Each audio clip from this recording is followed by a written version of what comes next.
Ny 2 martsa no nametraka ny taratasy fametra-pialany tsy ho isan'ny mpikambana intsony ao amin'ny vomiera maleo tena mpikarakara fividianana na seni itery Rakotonarivo.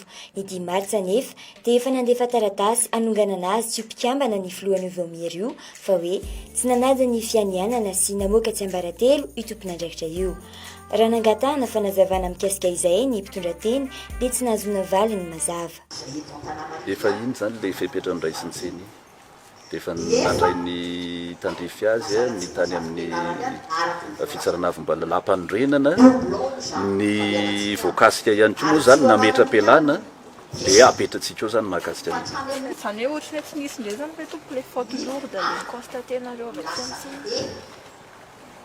amin'ny ny atao hoe faute lourde araky ny fandinianay zany dia misy fombafomba zany tao tokony honarahana nefa tsy arak'izay le zava-misy.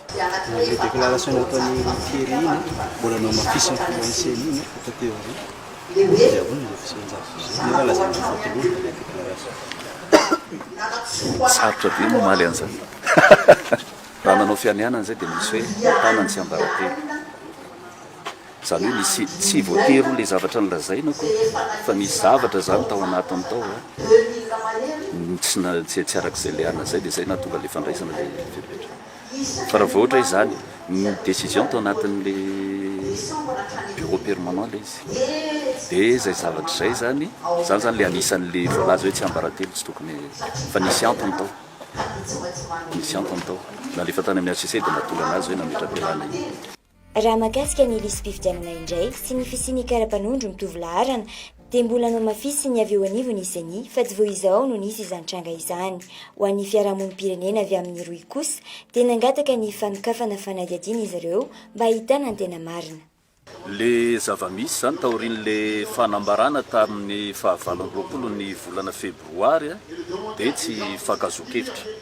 Ny seni zany dia milaza fa lay fisina kara-panondro mitovy laharana dia tsy hoe doublon akory, samy hafa mihitsy zany ireo ary tsy misy endrikendrika fraude na osoka atao anatin'ilay zava-misy zany. ny fampiasana kara-panondro osoka dia ny arahantsika rehetrarehetra hoe misy le izy fa zany tsy milaza tsy mbola manana antotan-kevitra na antotanisa zany tsika amin'izao fotoana izao.